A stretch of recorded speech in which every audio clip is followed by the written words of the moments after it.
টান যাচ্ছে, তাই এখানে মাছ ধরার সময়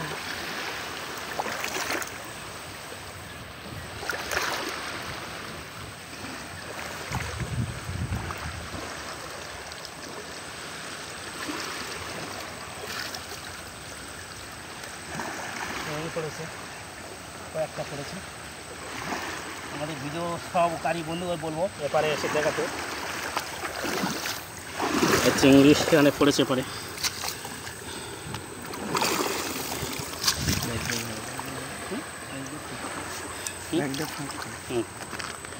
এবং দেখতে পাচ্ছেন ইতিমধ্যে আমরা এই কাঁংড়া চিংড়ি ধরেছি, আমি দেখাবো।